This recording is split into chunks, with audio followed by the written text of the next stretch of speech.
Good morning, good evening, and good afternoon, ladies and gents, and welcome back to the channel. So it is currently June 16th, and this announcement was made on June 11th. That is how long it has taken me to make a video of this goddamn update due to IRL events and myself getting dragged into work the past few days. Trust me, I would have made a video a lot sooner if I was able to.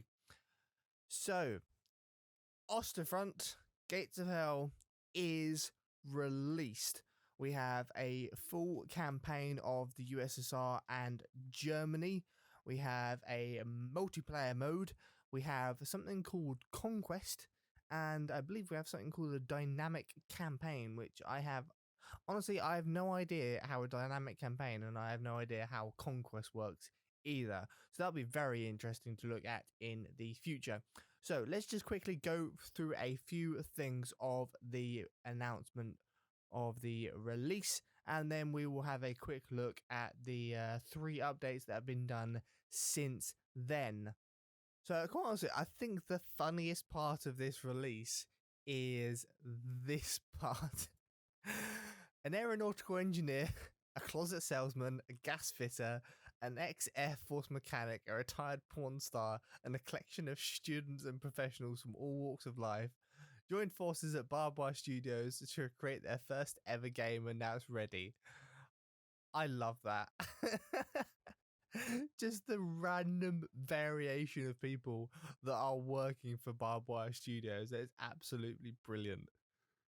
So, of course, with the beta now complete, the full version is including Conquest, PvP, and single player content. We have 10 single player missions, which will be expanded to 2 more very soon after the full version is released. And there is furthermore 20 multiplayer maps and 18 conquest maps. Once again, I have no idea what conquest is, but I am very much looking forward to getting into it and playing it. So my aim, fingers crossed, it will be more efficient than getting this bloody video out. My aim will be to do a video of the campaign every single day until it's done, because quite frankly, in the beta, I actually really enjoyed playing the campaign. It felt a lot different to the Call to Arms campaign and a lot different to the Men of War campaign. Yes, okay, there are still issues, but it did feel a lot better. Now, what is coming up next for Barbed Wire Studios and OstFront? Well, as I previously said, there are 2 more single-player missions to be added to OstFront in the near future. However, this is going to effectively end this development cycle and begin the new one. Now, here comes the negative part.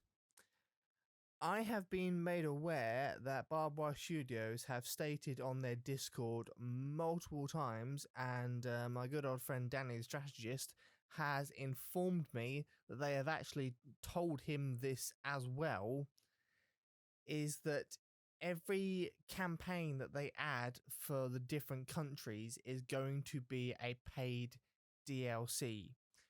Now, of course, that's a negative part. Well, 110% that is a negative part. However, I do need to ask Danny a few more questions, because I'm not sure whether this is Barbed Wire Studios' fault. Now, bear with me a second while I explain myself. The way that this game series works, and the reason why OstFront needs to be a DLC for Call to Arms, is because of how the licensing for the engine works. You cannot release a game on this engine as its own thing. It has to be connected to what Best Way is doing, which is the reason why it's a DLC for Call to Arms, and the reason why you have to own Call to Arms to be able to play OstFront.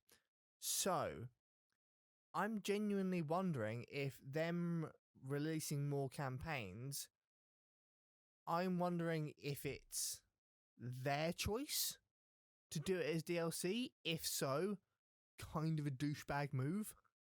Or if it's not their fault and not their decision and it's to do with the licensing, it would be very interesting to find that out, because I think that will show the attitude and the viewpoint of Barbed Wire Studios. But anyway, now for the negativity, we're going to have a quick look at the store page so you can see the pricing of this game, and then we're going to go on to the three other updates that have happened since June 11th. Now, as you can see, OstFront is currently priced for myself at £27.79. So, for those of you living in the United States, that is going to be just shy of $40. And for those of you unfortunate enough to have to use the euro, that is going to be €32 and a bit of change. So, patch number 1 was added on day 2 and basically just fixing some game crashes and adding new vehicles and fixing various other things that needed a little bit of a tweak.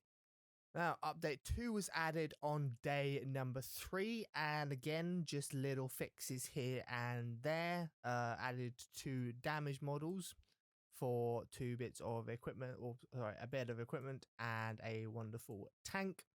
And then came update number 3, which actually happened this morning, and it's quite a beefy one. I'm not gonna lie. So they've added quite a decent amount of stuff. Obviously, you can pause the video if you want to read it yourself, or go on to Steam, where it will be in your news section, hopefully, if you bought the game. They've also claimed to improve various stuff. I'm assuming these are names of missions. That's what I'm assuming. Now, there we have a couple of game crashes that they fixed, a couple of VFX things that they have fixed. Concerningly, unless they were drastically out, they're already fixing armor settings within the first week. I'm hoping that they were massively out, because if they're already tweaking little things like that, in my books, that is not a good start. Now, another slight concerning part is things like this. They're already reducing accuracy and changing accuracies of weapons. Okay? Fine, if it's miles out, go ahead and change it. But something that slightly leads me to believe that it's not miles away from what they actually wanted it to be is this. I get that it's been a week since you've released the game. However, you shouldn't be tweaking the balance of units this early. I mean, granted, I don't know what these guys are, I'll be honest, but you really shouldn't be tweaking the balance of a game this close to release. It is slightly concerning. Anyway, let's jump into the game. We're going to have a quick look at the multiplayer UI and what they have added, and a quick look at the availability of missions within the single player campaigns. So, ladies and gents, here we are in game. Let's have a look at the multiplayer first of all. So we have online games and skirmish. Oh, so skirmish is the same as conquest. Is that what? I'm pretty sure skirmish is the same as conquest. Okay. Skirmish is the same as conquest. Okay. I mean, at least we have quite a varying decent amount of maps to play on. I've never been a huge fan of skirmish, honestly. I've usually found it quite boring. But I will try hitting up skirmish a few times, genuinely just to see what it is. That actually looks quite Stalingrad-y. I might give that a try. Now, obviously, online is online. Everyone knows what it is. So let's head up into the single player. Ah, so this is... Oh, okay. Conquest and dynamic campaign are the same thing and they're a single player thing. So skirmish is just skirmish. Okay, that's starting to make slightly more sense now. Right. So, conquest and dynamic campaign conquer enemy territories in randomized skirmish battles. Okay, let's make a new conquest then. Okay. Okay, I'm starting to understand this now. Let's just have that. I'm not sure what this actually does, but okay, let's just press things and find out. Oh my god. Okay, this is a little bit different. Holy moly. So you basically recruit people. I'm guessing you have X amount of supply to use in recruiting people. Oh yeah, okay, so I'm guessing that's what that is, the supply, and then that counts as 4 helmets and you have a total of 500. Okay, that could be quite interesting, supposedly. That could be quite interesting. And then we have a research tree that I'm guessing allows us to unlock more complicated stuff. Okay, that could be interesting to look at in the future, without a doubt. And obviously the main reason that I am here is the single player campaigns. So I'm assuming boot camp is still the same. Yeah, boot camp is still the same. This is one thing I do like about OstFront, is that you can just select back to like exactly where you want to be. USSR campaign. Okay, 5 missions instead of 2. That's better. I'm hoping that they add a few more than that, but 5 missions is definitely better than 2.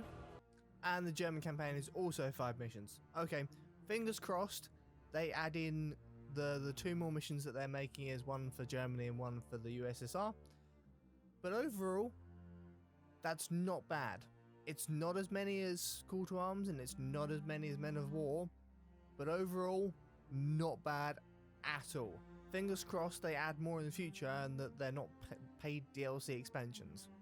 So anyway, ladies and gents, that is the full release of Gates to Hell OstFront, as well as its day number 2, day number 3, and what are we on now? Day number 4 or 5 patches.